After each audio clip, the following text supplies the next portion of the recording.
সত্যের সন্ধানে আমরা স্থানীয় ও দেশ বিদেশের সকল খবর সবার আগে পেতে যুক্ত থাকুন দৈনিক মৌলভীবাজারের কণ্ঠ।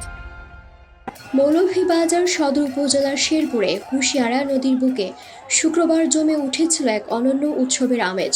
গ্রামীণ বাংলার ঐতিহ্যবাহী নৌকা বাইচ প্রতিযোগিতা দেখতে নদীর দুই তীরে জড়ো হয়েছিল প্রায় লক্ষাধিক উৎসুক জনতা।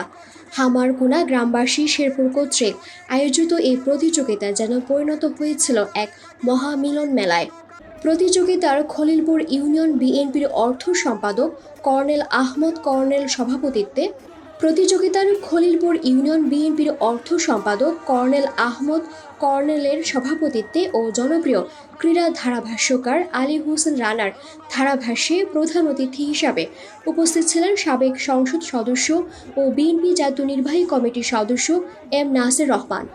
এ সময় বিশেষ অতিথি হিসাবে উপস্থিত ছিলেন মৌলভীবাজার জেলা বিএনপির আহ্বায়ক ফয়জুল করিম, সদস্য সচিব আব্দুর রহিম, জেলা ছাত্রদলের সাধারণ সম্পাদক আকিদুর রহমান।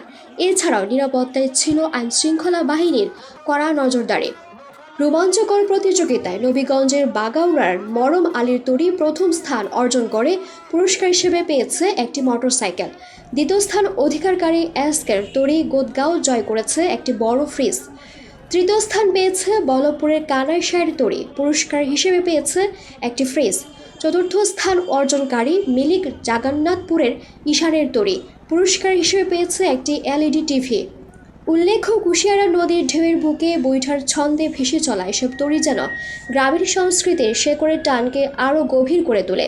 নদীর দুই তীরে দাঁড়িয়ে থাকা হাজারো মানুষ বাঁধ ভাঙা উচ্ছ্বাসে উৎসাহ জুগিয়েছে প্রতিযোগীদের।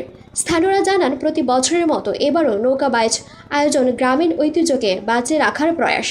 এই ধারাবাহিকতা চলুক এমনটাই প্রত্যাশা সকলের।